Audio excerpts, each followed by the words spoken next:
오늘은 사도행전, 부제로는 모두를 위한 복음으로 준비를 해봤습니다. 사도행전의 저자는 누가입니다. 누가. 1장 1절에 보면 데오빌로여 내가 먼저 쓴 글에는 하면서 이제 수신자가 데오빌로를 하는데 사실 나 누가가 이런 말은 없습니다. 그런데 이제 우리가 이 데오빌로여 내가 먼저 쓴 글이 뭔지 우리가 알아야 되는 거죠. 그러니까 이제 쓴 글이 바로 밑에 있는데 우리가 누가복음으로 부르는 그 편지가 이제 되는 것이죠. 데오빌로 각하에게 차례대로 써보내는 것이 좋은 줄 알았노니 하면서 누가복음을 왜 쓰게 됐는지, 그러니까 왜 데오빌로라는 사람에게 이 편지를 쓰게 됐는지 그 이유를 밝히고 있는데 이 편지가 누가복음이거든요. 그런데 앞서 데오빌로요 내가 먼저 보낸 편지 하면서 이제 또 데오빌로에게 편지 한 통 더 보내는데 이게 이제 누가복음의 저자와 사도행전이 같은 저자라는 의미죠. 그래서 우리는 누가복음의 저자를 누가라고 하고요.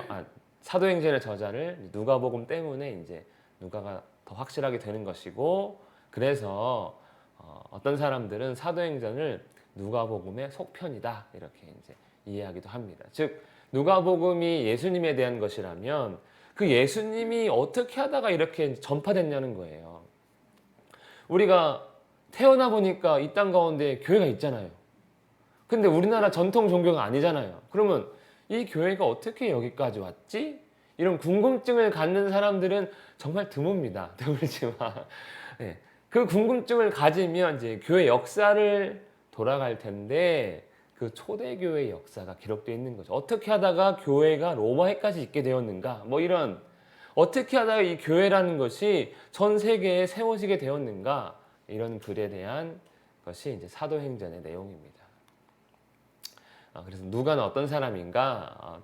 골로새서 4장에 보면 사랑을 받는 의사 누가라고 나옵니다. 이건 의사예요, 의사. 아주 천한 직업을 가진 사람입니다. 요즘에는 다 누가 의사 되려고 난리치지만 당시 의사는 종들이 하는, 아니면 종에서 막 벗어난 사람들이 갖는 그런 직업 중에 하나였어요. 그러니까 아주 천대받는 겁니다. 왜 우리나라도 옛날에 6.25나 그 전에 뭐 무신정권, 문신정권 이런 정권들이 들어설 때마다 사랑받는 직업들이 있지만 의원은 한 번도 그런 적이 없거든요. 허준이나 우리가 높이 평가하는 거지, 이 시대의 의사가 높은 직종이니까 그 시대 의원은 어땠나 이렇게 평가하는 거지, 사실 의사는 현대에 들어서나 인기가 있지 옛날에는 인기 있는 직종이 아니었습니다. 아주 천한 직업을 가진 사람이었고요. 누가는 유대인은 아닙니다. 헬라인 그리스도인이에요. 그러니까 나중에 예수님을 믿은 사람이죠. 그리고 누가는 바울의 동역자, 16장 10절부터 우리는 이란 말이 등장합니다. 우리는. 그 전까지는 우리가 라는 말이 등장하지 않아요. 그러니까 누가가 바울과 동역하던 시점은 사도행전 16장, 여기가 어디냐면 드로아. 사도 바울이 환상을 보고 이리로 건너와서 우리를 도우라라고 하는 그 환상을 보고 드로아에서 이제 건너가는데 그 드로아에서 만난 사람이 누가 같아요. 여기서부터 우리는 이란 말이 나오거든요. 그리고 누가는 우리가 앞서 봤지만 누가복음의 저자고요. 놀랍게도 예수님이 12명의 제자에 속하지 않는 사람입니다. 나중에 이제 헬라인이니까 나중에 들어갔죠. 그러니까 누가복음을 쓴 것도 막 조사해서 썼다고 했는데 사도행전은 본인이 경험한 것, 그리고 본인이 경험하기 이전 것, 즉 바울을 만나기 이전에는 베드로 중심으로 사도행전이 기록되어 있거든요. 그래서 그것 역시도 누가가 아마 좀 조사해서 하지 않았나. 근데 그의 직업이 이런 좀 정신을 발휘한 것 같습니다. 의사는 꼼꼼하게 공부해가지고 어쨌든 사람을 치료하는 거잖아요. 그러니까 아마 이런 의사 정신이 이런 복음서나 사도행전을 쓰는데 좀 더 나타난 게 아닌가 생각할 수 있을 것 같습니다. 기록은 언제 있는가? 아마도 이제 AD 63년에서 65년 사이로 추정하는데, 이건 사실 우리는 그게 뭐 어쩌다고요 하는데 중요한 거 그 안에 있는 내용이죠. 사도 바울이 로마 감옥 안에 있을 때까지가 AD 61년으로 우리가 이제 보통 추정을 해요. 그러니까 59년 말에 갇혀서 혹은 60년에 갇혀서 61년까지 있었다 이렇게 하는 거죠. 그런데 사도행전 결론이 어떻게 끝납니까? 바울이 이태 2년 동안 자기 셋집에, 그러니까 로마에 있는 어느, 그러니까 뭐라 하죠? 그러니까 자기 그 여택 감금, 그 자택에 감금돼 있는 건데, 예, 그걸 이제 셋집으로 부르는 거죠. 거기에 머물면서 재판을 받았는데 로마 시민이기 때문에 그때 사람들이 많이 왔다는 거예요. 그런데 딱 여기가 마지막 절이에요. 모든 것을 담대하게 거침없이 가르치더라. 이 이후의 내용은 없습니다. 사도행전. 이게 마지막 구절 두 구절이에요. 그러니까 여기까지 기록된 걸로 봤을 때 여기서 풀려나자마자 기록한 게 아닌가 싶은데 그 풀려나자마자가 이렇게 되는 거죠. 그리고 이 기독교가 AD 65년에 로마 정부의 공인된 종교로 인정받는다고 합니다. 인정을 받습니다.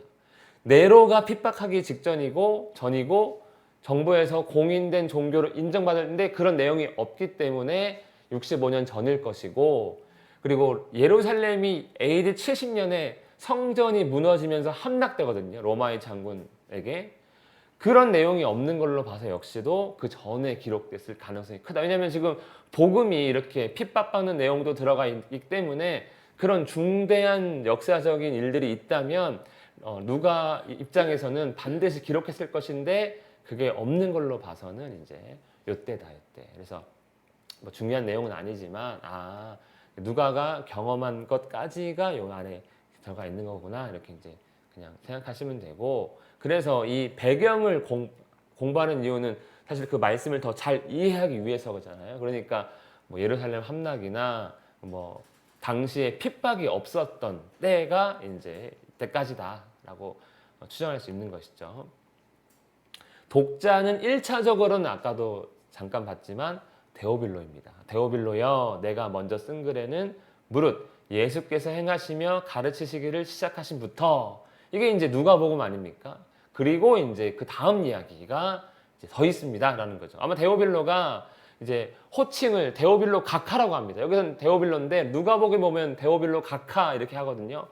각하라는 호칭은 로마의 관원들에게만 쓰는 호칭이라고 합니다. 당시에. 당시 발견된 편지들을 보면 각하란 단어는 다 로마 상류층에 관련된 거예요. 우리나라는 각하하면 대통령을 부를 때 각하 보통 옛날에 그렇게 불렀죠. 요즘에는 뭐 어떻게 불러요? 그냥요? 불러본 적이 없으니까. 아무도 드라마에서도 대통령을 안 부르더라고요. 예. VIP란 말은 다 쓰는데 본인한테 VIP님 이렇게 하진 않을 거 아니에요. 아무튼 상류층에 대한 언어입니다. 그래서 사람들이 어떻게 추측하냐면 이 데오빌로 뜻이 하나님을 사랑하는 자거든요. 그러니까 아마 계명한 것 같은데 누가가 데오빌로라는 이름을 빌려서 모든 그리스도인들에게 썼을 것이다 라고 주장하는 사람도 있지만 각하라는 말을 붙였기 때문에 그런 건 아닐 거다. 실제로 데오빌로라는 사람이 의사 누가를 후원을 해서 내가 돈을 좀 대줄 테니까 이 기독교의 시작과 왜 교회가 이렇게 있는지를 좀 알아봐라 해서 후원자로서 이 사람이 이제 누가가 써서 보낸 게 아닌가 이런 이제 주장하는 것이 좀 더 신빙성 있는 주장으로 보고 있습니다. 책을 보면요. 그래서 저는 데오빌로가 1차 독자고 그 다음에 이제 데오빌로는 기독교 신앙에 대한 이해가 필요한 초신자 이렇게 보면 되겠죠. 왜냐하면 예수님에 대한 것도 자세히 써서 보냈고, 그리고 이제 교회가 왜 이렇게 전파되고 세워졌는지에 대한 이야기도 이렇게 자세히 써서 보내니까 우리가 누가복음과 사도행전을 통해서는 예수님의 내용과 또 교회가 어떻게 세워지고 확장되었는지를 이제 우리가 엿볼 수가 있습니다. 그리고 이제 사도행전 내용 안에 보면 이제 꼭 데오빌로만을 위한 내용이라기보다는 이제 유대인 그리스도인에게 이제 또 쓰는 것도 우리가 추측할 수 있는 게, 그러니까 봤으면 하는 내용이라고 우리가 보는 거죠. 왜냐하면 유대인들은 자기들만 구원받는 존재잖아요. 그런데 여기 보면 이제 그게 아니잖아요. 이방인까지도 구원하고 있잖아요. 그래서 하나님의 역사로 복음이 확장되는 거구나. 이렇게 이제 이해를 돕는 거고요. 또 이방인 입장에서는 이게 유대인만을 위한 복음인 줄 알았는데 그게 아니고 우리를 위한 복음이구나. 이렇게 이제 또 이해할 수 있는 것이죠. 그리고 요 둘이 갈등도 있습니다. 우리가 그 율법에 대한 갈등도 있거든요. 여기에 대해서 이제 좀 해소하는 역할을 하는 게 이제 사도행전입니다. 그래서 누가가 어떤 동기로 썼을까라고 추측을 해보면 내용을 보고 추측을 하는 거죠. 복음이 전파되는 이유에 대해서 썼고요. 그러니까 왜 복음이 온 세상에 이렇게 전파되게 되었는가? 자기들만 알고 끝내지 않고 이 좋은 걸 왜 전파했는가? 그럼 예수님의 명령이 써 있죠. 너희가 이제 성령을 받으면 예루살렘과 온 유대와 사마리아와 땅 끝까지 이르러 복음 전해라 이렇게 이제 명령한 것이 하나의 이유가 되는 것이죠. 그렇게 해서 오순절의 성령 강림으로 교회가 시작되었고 그들을 통해서 복음 예수 그리스도 이름이 이제 전 세계로 확장된 거다. 그리고 이제 이러한 내용이 이제 써 있고 그리고 이 복음은 어디까지 가는가? 땅 끝까지, 세상 끝까지 전파되어야 한다가 이제 저작 동기이자 목적이 되는 것이죠. 그래서 아까 마지막 절 두 구절도 가르치더라. 끝이 안 나잖아요. 그러면 여전히 가르쳐야 된다라는 것이죠. 그래서 이렇게 사도행전은 동기와 목적을 가지고 있습니다. 그리고 또 교회 역사를 보게 되는 거죠. 예루살렘에서 시작된 교회가 유대 지역으로 확장되고 그다음에 유대인들이 그렇게 사람 취급하지 않던 사마리아 사람들에게도 복음을 증거하고 나중에는 사도 바울을 통해서 아시아 지역에 그러니까 성경에서는 아시아 지역에 지금 우리가 아시아 그러면 대한민국부터 저기 이스라엘까지 이렇게 아시아로 보지만 요때 아시아는 터키 지역의 아시아예요. 아시아. 터키 지역의 아시아인데 그 아시아가 1차 전도 여행이 대상지가 아시아거든요. 그리고 이제 2차 전도 여행이 대상지가 그리스고 3차 전도 여행이 아시아와 그리스를 한 번 다 돌아본 겁니다. 그리고 이제 사도 바울이 잡혀가지고 로마에 가서 재판받는 것까지. 그래서 예루살렘에서 시작돼가지고 교회가 점점 이제 확장하게 되고 있는 거죠. 사도들을 통한 복음 전파를 통해서. 그리고 이제 사도행전의 특징이 뭐냐면 우리가 늘 이렇게 역사 중심으로 하다 보니까 바울이 어디 갔다 저기 갔다 이런 내용들은 쉽고 재밌어요. 막 다이나믹하잖아요. 막 돌에 맞고 도망 다니고 막 성벽에 바구니 타고 내려왔다고 하고 하면 재밌는데 그것도 그거지만 이 사도행전은 23개의 설교와 연설이 들어가 있습니다. 그러니까 복음을 어떻게 증거했는지 때에 따라서 그러니까 어떤 상황에서는 이렇게 이런 상황에서는 저렇게 했다는 거죠. 가령 베드로와 스데반이 설교할 때는 유대인의 입장에서 즉 구약의 역사를 가지고 와서 설교했고요. 사도 바울이 그리스 아덴에서 설교할 때는 구약 얘기를 할 수가 없습니다. 이 사람은 구약 모르는 사람들이잖아요. 그리스 사람들이. 그러니까 일반적인 신 이야기. 내가 너희를 보니까 많은 신들을 섬기는데 알 수 없는 신도 섬기더라. 너희의 종교성이 대단하구나. 그런데 진짜 신이 있다는 거죠. 그러면서 하나님에 대한 소개도 하고. 그러니까 이 상황과 사람에 따라서 설교를 하는데 이제 그게 사도행전 분량의 4분의 1입니다. 그러니까 28장 중에 7장은 설교예요. 설교. 특징이죠. 특징. 그리고 신자들 간의 갈등도 있습니다. 가령 7명의 집사를 세우는데 우리가 7 집사 하면서 스데반 집사, 누구 집사, 빌립 집사 이렇게 얘기하지만 왜 세웠냐는 거예요. 왜? 그게 이제 헬라파, 히브리인, 그다음에 히브리파, 그러니까 유대인, 헬라파 유대인과 히브리파 유대인. 그러니까 히브리파는 그 가나안 땅 안에 살고 있는 사람들이 히브리파 유대인. 그다음에 세계적으로 흩어진 사람들이 이제 헬라파야. 헬라 지역에 흩어진 사람들이 이제 헬라파 유대인인데 이 둘이 갈등이 있거든요. 예루살렘에서 이제 다 각자 고향을 떠나서 지금 예루살렘 교회에 모여 있으니까 이제 구제를 통해서 음식을 나눠주는데 이 히브리파 유대인들이 나눠주는 거 보니까 헬라파 사람들에게는 조금 주는 거예요. 적게 주던가 안 주든가 덜 주든가 모른 척하고 지나가든가. 그러면서 히브리파 유대인들에게는 더 후하게 주는 겁니다. 그게 갈등이 있었어요. 그러니까 이제 7명의 집사를 세워서 그 갈등을 해결하는 내용들. 그러니까 교회의 일꾼이 왜 필요한지, 그리고 그 일꾼들이 해야 할 일이 무엇인지 이런 것들을 우리가 볼 수가 있고요. 또 15장, 14장에 보면 13장, 14장에 보면 14장이나 15장인가? 갑자기 예루살렘에서 바울이 15장이네요. 내려와서 회의를 하는데 이방인이 율법 지켜야 되는 문제 여기에 대한 이제 회의를 한다는 거죠. 그래서 피를 먹는 것과 음행하는 것 외에는 다 그들에게 이 굴레를 씌우지 말자. 그들을 우리도 제대로 감당하지 못하는 그 율법의 굴레를 씌우지 말자 이렇게 정하죠. 그러면서 이제 이게 하나의 편지가 돼서 발송하는 거 아닙니까? 그러니까 이방인과 유대인 신자 간의 갈등을 조정하는 거죠. 유대인들은 계속 이제 이방인 신자들이 뭐 음식 어기는 거, 뭐 절개 안 지키는 거 정죄하거든요. 그러지 마라라는 내용도 포함되어 있습니다. 사도행전을 보면 특징이 있는데 교회가 어떤 곳인가?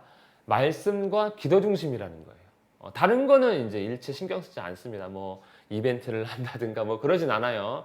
뭐 전도 집회는 많이 하셨는데 이분들이 이게 단지 이벤트성 선물 주거나 이런 건 아니라는 거고요.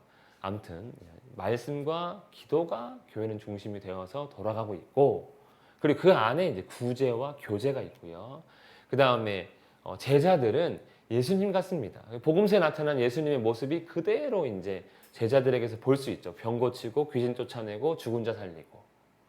근데 이게 왜 이렇게 가능한가? 성령께서 오셔서 제자들을 주도하시기 때문에. 그러니까 제자들이 뛰어나서가 아니라 성령의 함께하심과 또 초대교회에 특별히 부어주신 하나님의 역사로 인해 제자들이 예수님처럼 됐다라는 거고요. 그 다음에 아까도 말씀드렸지만 다양한 환경에서 복음을 선포하는 그러니까 때에 따라 맞는 주제를 정해서 복음을 선포하는 것이 하나의 또 특징이고요. 그다음에 교회가 어떻게 세워지고 성장하고 확장되었는가? 간단합니다. 예수님의 때문에 세워졌고 예수님의 이름을 선포했더니 성장하고 예수님의 이름을 증거했더니 확장을 하는 거고요. 특징은 또 베드로가 이제 1장부터 8장은 베드로 중심, 9장부터 마지막은 바울 중심으로 이렇게 크게 두 인물을 중심으로 기록되어 있다. 그럴 수밖에 없는 게 예루살렘, 온 유대, 사마리아까지가 베드로가 담당했다면 땅끝까지는 베드로가 안 갔어요. 사도 바울이 갔기 때문에 사도 바울이 중심이 되어 보이는 거죠. 근데 실제로는 다 성령의 역사입니다. 그리고 복음서와 서신서를 연결시켜주는. 그러니까 우리 서신서가 뜬금없이 갑자기 사도 바울이 그냥 편지 써서 보내볼까 해서 편지를 보낸 게 아니라는 거죠. 이유가 있고 상황이 있는데 그 상황을 조금은 우리가 추측할 수 있는 근거를 마련해 주는 것이 이제 사도행전이다라는 겁니다. 우리가 구약을 공부할 때도 구약에 역사서가 있고 선지서가 있는데 선지서 이해하려면 구약에 어떤 책을 읽어야 됩니까? 선지서. 그런 선지서를 이해하려면 어떤 역사서를 같이 읽어야 돼요? 그렇죠. 열왕기상하, 역대상하죠. 네, 그렇죠. 마찬가지. 서신서를 좀 더 알고 싶다면 사도행전을 읽으면서 이렇게 좀 연결이 되는 거구나. 물론 정확하게 나오지 않기 때문에 이렇게 설명이 필요하지만 복음서와 서신서의 다리 역할을 하는 것이 이제 사도행전입니다.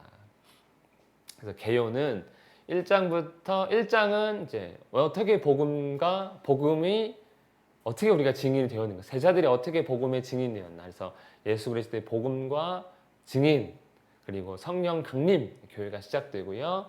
그래서 2장부터 4장은 예루살렘에 임한 그러니까 예루살렘에 복음이 선포되었을 때 교회가 세워지고 3,000명, 5,000명이 돌아오는 역사 그리고 유대인들이 돌아오고요. 그다음에 사마리아 지역에 그러니까 빌립 집사가 사마리아 지역에 복음을 증거하거든요.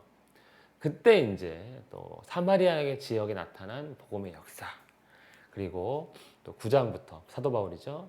땅끝까지 로마까지 향하는 하나님의 교회 하나님 나라라고 썼지만 실제로 교회가 이제 세워지는 역사들 이게 이제 사도행전의 내용들입니다. 그래서 우리가 사도행전을 보면 이런 말 많이 하죠.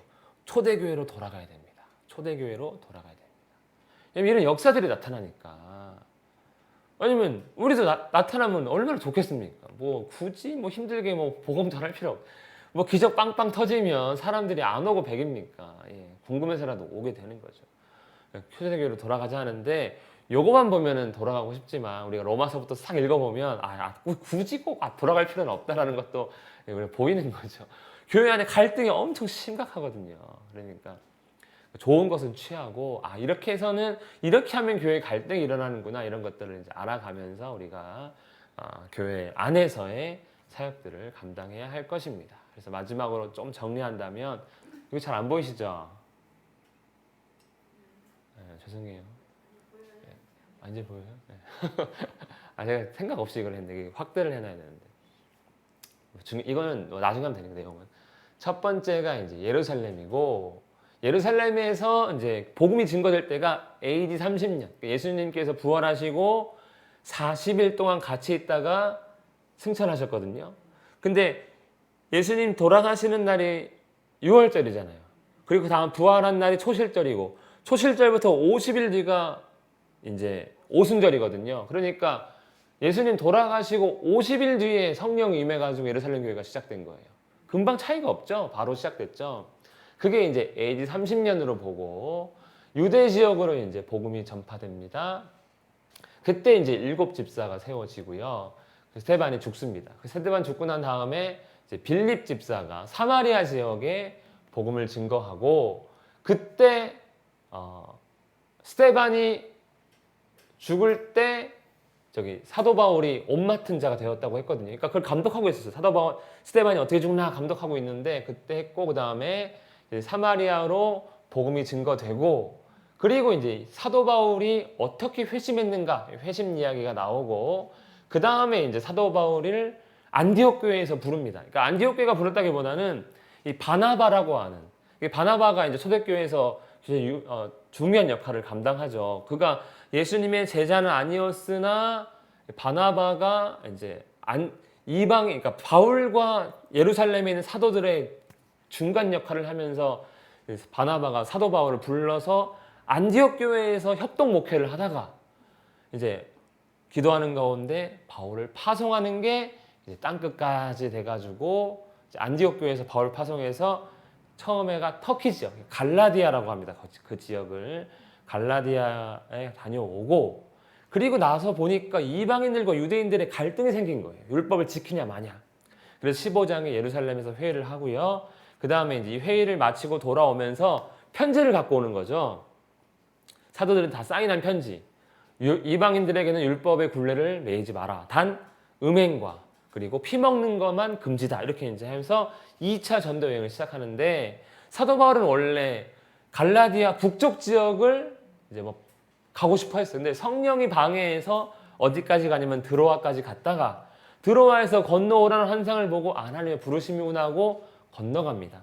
그게 이제 빌립보, 그러니까 마게도냐 지역에 마케도니아 오늘날 빌립보, 베레아, 데살로니가 그리고 남쪽에 아가야까지 해가지고 2차 전도여행을 하고 돌아오는 길에 에베소에 들렸다가 돌아옵니다. 수리아 안디옥으로. 그리고 3차 전도여행을 예루살렘 갔다가 안디옥으로 올라오고요. 3차 전도여행을 다시 가는데 이거는 이때 자기가 세웠던 교회들을 돌아보는 거예요.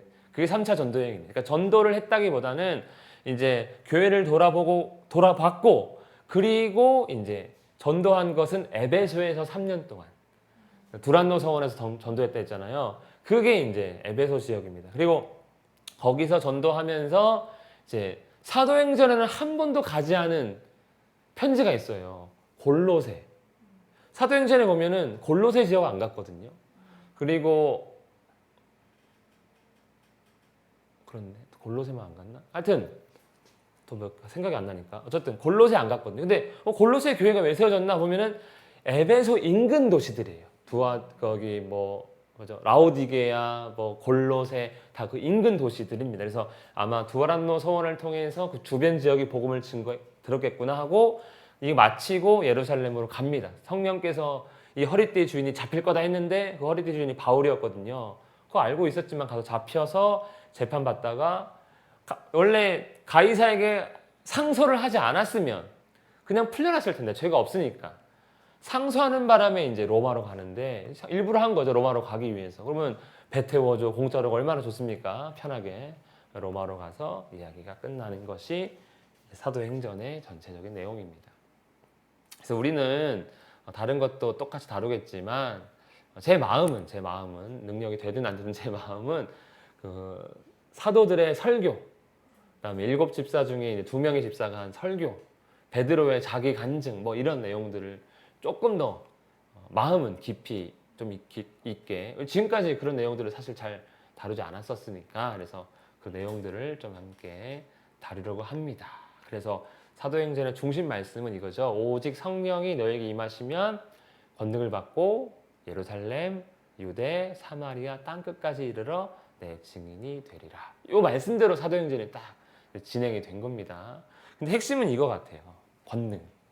이게 없으면 사실 예수님의 이름이 증거되기가 어렵죠. 그래서 우리도 이번 사도행전을 통해서 말씀 들으며 성령의 권능을 사모하는, 그래서 기적이 나타나지 않아도 우리가 하는 말에, 우리가 행하는 행함에 힘이 있고 또 신뢰가 좀 묻어나는 그런 우리가 되었으면 좋겠습니다. 예, 오늘 여기까지 하겠습니다. 질문